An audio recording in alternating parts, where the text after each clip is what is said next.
India की safety और national security मजाक बन के रह गई है। आई एम सॉरी टू से दिस, बट इस बंदे की जरा वीडियो देखना। ভিসা লাগবে না, কোনো প্রকার পাসপোর্ট লাগবে না, আমি এখন ভারতে ঢুকে যাব। वीजा लागबे ना, पासपोर्ट लागबे ना, एकदम फ्री में चलो आपको इंडिया घुस के बताता हूं। ये शब्द है एक बांग्लादेशी यूट्यूबर दिलवर हुसैन के, जिसने पिछले महीने यूट्यूब पर एक वीडियो अपलोड की जिसमें वो लिटरली डेमो देकर सिखा रहा है कि कोई भी फॉरेनर इंडिया में इलीगली कैसे घुस सकता है। इस दूसरे बांग्लादेशी यूट्यूबर तहसन रकूब को भी ले लो, ये भी ओपनली डेमो के साथ दिखा रहा है कि बस ऐसी छोटी तारों के ऊपर से कूद लिया तो अब भारत के जमीन पर पहुंच जाओगे।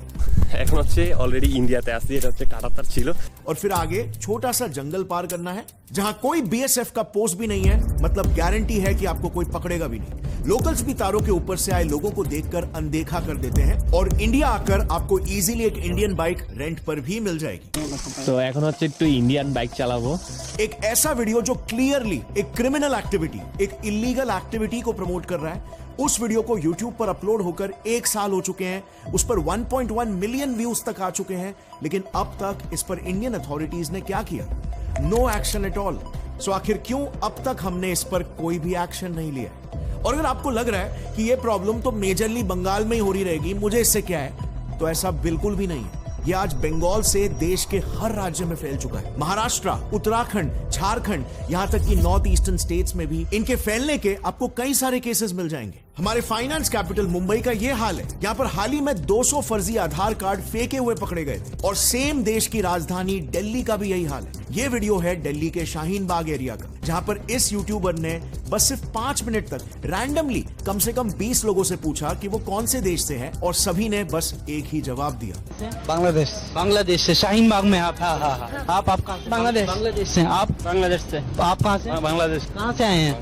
बांग्लादेश से आए हुए हैं। सरकार आप कहाँ से आए हुए हैं? बांग्लादेश। ये area completely illegal Bangladeshi immigrants द्वारा डोमिनेटेड है, और इसीलिए आज वहां पर उनके गट्स इतने बढ़ चुके हैं कि वो सीधे इंडियन अथॉरिटीज को ही धमकी दे देते हैं। सरकार अगर आना चाहे तो नहीं आ सकता।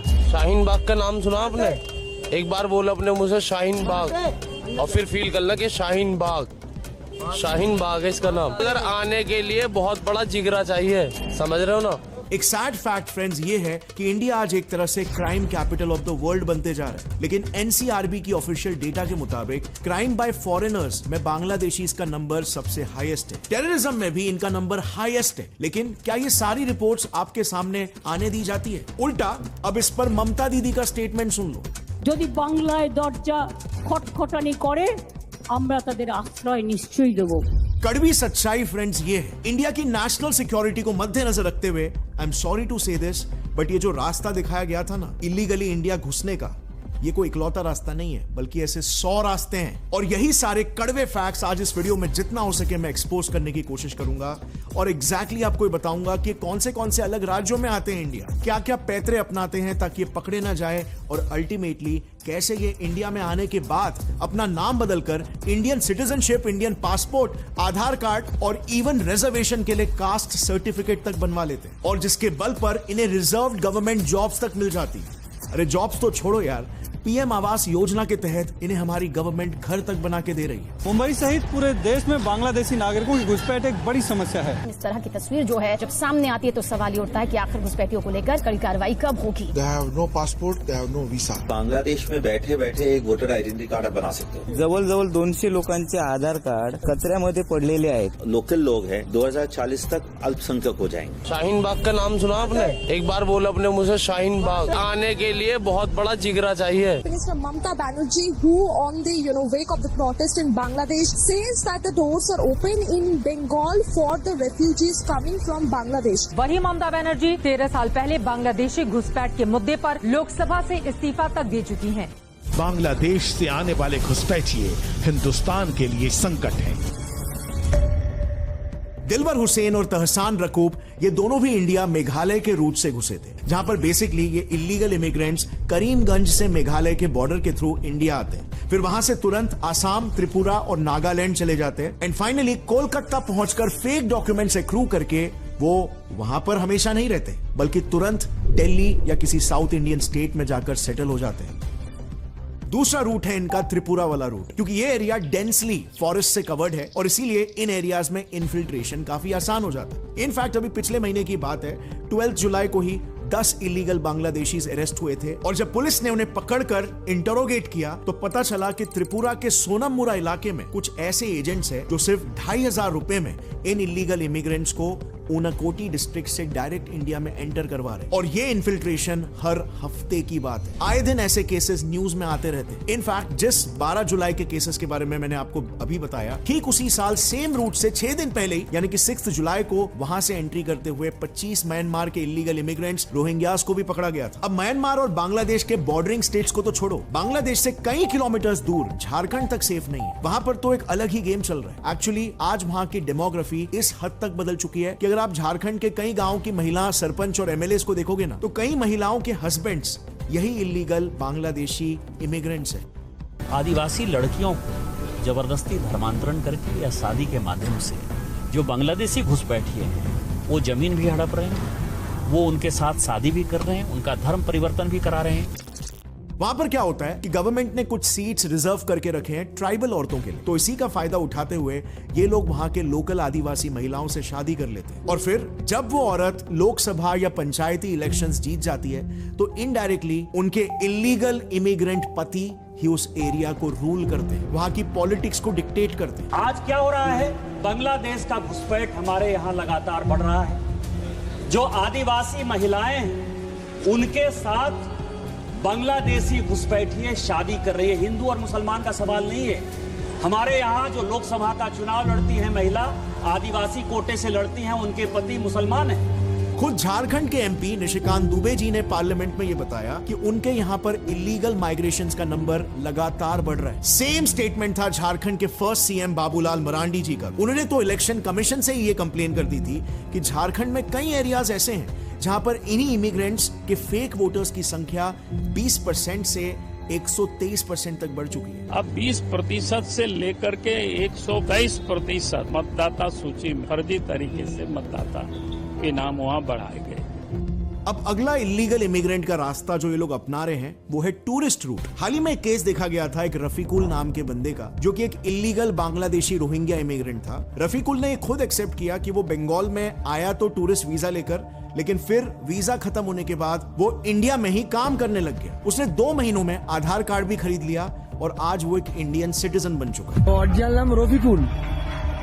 তা তুমি বাংলাদেশ থেকে এসছো কবে? 2 মাস। তা 2 মাস থেকে আসার পর তোমার আধার কার্ড হয়ে গেছে।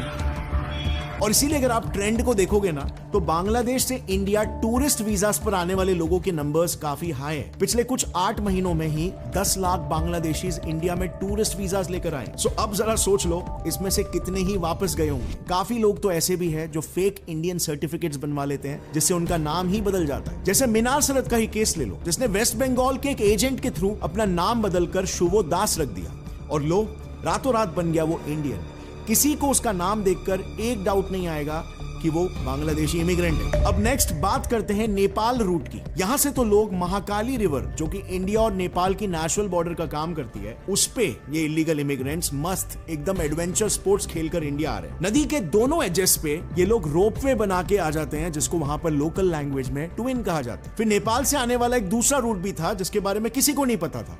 इनफैक्ट एक नेदरलैंड्स की ब्लॉगर ने इसे डिस्कवर किया। उनका कहना था कि वो एक दिन नेपाल से इंडिया ट्रैवल कर रही थी, पर गलती से वो बिना पासपोर्ट पर इमिग्रेशन स्टैंप लिए इंडिया के एक बस में चढ़ गई और हफ्ते भर इंडिया में रही, लेकिन किसी ने भी उसका पासपोर्ट एक बार भी चेक नहीं किया। ये बताता है कि नेपाल पे हमारी सिक्योरिटी फोर्सेस कितने लीनियंटली चेकिंग कर रही है। कोई भी बिंदास मुंह उठा के बस पकड़ के अंदर आ सकता है, और ये बात हम इंडियंस को पता तक नहीं है। इनफैक्ट हमें एक फॉरेनर आके बता रही है। But what's happening is that amongst these Nepali Muslims you also have Rohingyas and Bangladeshis. Now just imagine, ये इतने सारे रूट्स जो मैंने बताए ये तो अब तक हमें पता है, पब्लिकली अवेलेबल है। ना जाने और कितने ही लूपहोल्स होंगे हमारी बॉर्डर सिक्योरिटी में, जिसका इस्तेमाल करके ये लोग हजारों की तादाद में इंडिया आ रहे हैं और हमारे देश की पूरी डेमोग्राफी को ही चेंज कर रहे हैं, देश के पॉलिटिक्स को ही चेंज कर रहे हैं। और सबसे इंपॉर्टेंट बात, ये लोग इंडियंस का हक भी तो छीन रहे हैं। इसमें इंडिया में रहने वाले हिंदूस, मुस्लिम्स, क्रिश्चियन, सिख्स सब शामिल है। सबको ये चीज भुगतनी पड़ रही। कई सारे इलीगल इमिग्रेंट्स का एजुकेशन, जॉब और घर तक हमारे टैक्सेस के पैसों से फंड हो रहा है। I mean just think about it. आज इंडिया में कंडीशन ऐसी है कि एक आम इंसान को 22 से 25 साल तक रगड़ने के बाद तो बड़ी मुश्किल से एक नौकरी लगती है। उसमें भी गवर्नमेंट नौकरी तो भूल ही जाओ। सैलरी से भी 15 से 20% पैसा तो गवर्नमेंट ही ले लेती है। फिर सारी जिंदगी मेहनत से, ईमानदारी से पैसे कमाने के बाद बड़ी मुश्किल से 40 से 50 साल में कहीं जाकर एक घर खरीदने के काबिल बन पाता है वो। लेकिन वहीं पर दूसरी तरफ ये इलीगल इमिग्रेंट्स, ऐसे कितने केसेस आपको मिल जाएंगे जहां पर पीएम अटल आवास योजना के तहत इन इलीगल इमिग्रेंट्स को घर मिल चुका है। कितने तो रास्तों पे, बस स्टॉप्स में, रेलवे की पटरियों में तक अपना घर बसा लेते हैं और फिर कुछ महीने वहीं पर रहने के बाद बोलने लगते हैं कि अब ये जमीन हमारी है। और फिर सुप्रीम कोर्ट का ये वर्डिक्ट आता है कि गवर्नमेंट को इनको घर बना के देना पड़ेगा। उत्तराखंड के हल्द्वानी में भी तो यही हुआ ना। कोर्ट के एक वर्डिक्ट ने 4000 इलीगल एंक्रोचर्स के परिवारों को रेलवे की जमीन दान कर दी। और फिर जॉब्स, आज हम कहते हैं कि अनएम्प्लॉयमेंट पीक पर है, इंडियन यूथ के पास जॉब्स नहीं है। लेकिन अनफॉर्चुनेटली गवर्नमेंट जॉब्स में भी SC ST के लिए जो सीट्स रिजर्व रहती है, उनमें भी ये इलीगल इमिग्रेंट्स अपने फेक कास्ट डॉक्यूमेंट्स दिखाकर वो रिजर्व जॉब्स तक ले रहे हैं। अब अगर गवर्नमेंट जॉब्स में ये हाल है तो सोचो प्राइवेट में क्या हो रहा हो। 22 अप्रैल को असम में पकड़े गए इलीगल इमिग्रेंट से ये पता चला कि वो चेन्नई में एक प्राइवेट जॉब के ज्वाइनिंग के लिए जा रहे थे। और सबसे बड़ा कंसर्न तो ये है कि this is a very serious security threat for India.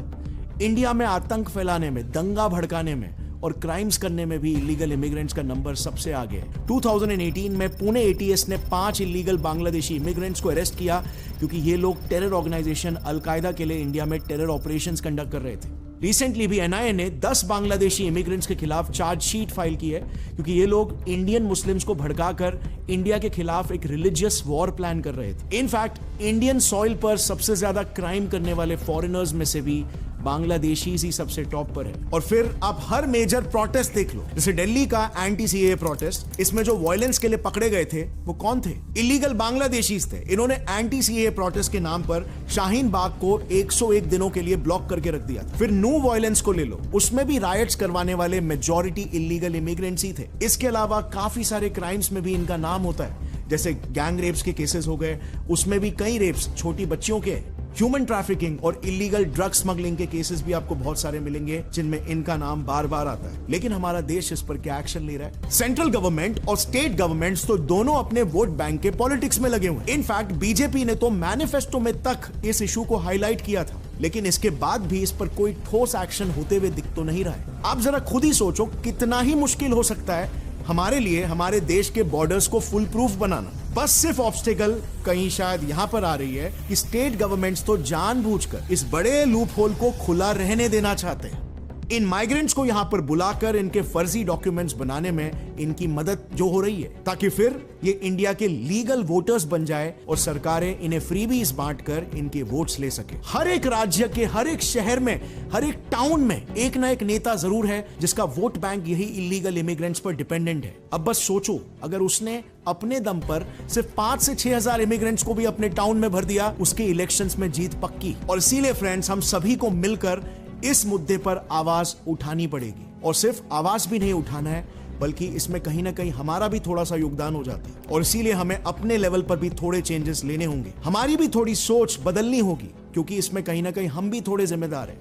Do you really think India जैसे देश में, जहां पर आज 140 करोड़ की आबादी है, लेकिन आज भी लाखों लोगों को 2 वक्त की रोटी नसीब नहीं हो रही, हमारे देश के 15% पढ़े लिखे युवा आज बेरोजगार बैठे हुए हैं। 140 करोड़ की आबादी में से सिर्फ 2% ही लोग टैक्सेस भरते हैं, और उस पैसे से जो इंफ्रास्ट्रक्चर बनता है उसकी हालत ऐसी है।